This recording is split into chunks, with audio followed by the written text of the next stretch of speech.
come back to the book of Proverbs chapter 27, verse 12. A prudent person foresees danger and takes precaution.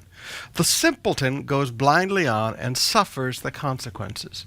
I meet so many people today that when you begin to talk to them about thinking through problems, thinking through dangers, thinking through difficulties, thinking ahead, I've been rebuked and said, Pastor Sumrall, you don't have faith.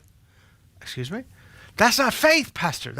In the name of Jesus, that's not my confession. And I look at people and go, you know what? I've been teaching the principles of faith and confession since before you were born. Faith and confession is not naivety.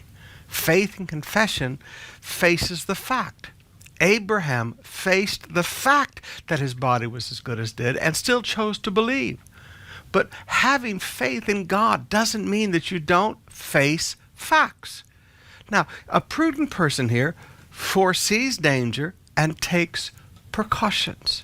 You know, anytime you see danger, if you see there's a flood coming, you don't stand there in your house and say, in the name of Jesus, I confess that my house is not going to be flooded. Well, no. If you live in a low-lying area, you either move or, like one of our members did, they built their house way up in the air. I mean, they literally backfilled their property and built their house very high, and the floodwaters never come in.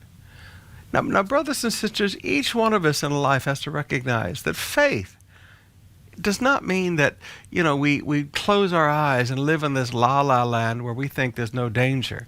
Faith sees what it is. Faith sees the future. Faith looks ahead like a prudent person and sees danger and takes refuge. So let's get the naivety out of faith and understand faith does not lack wisdom.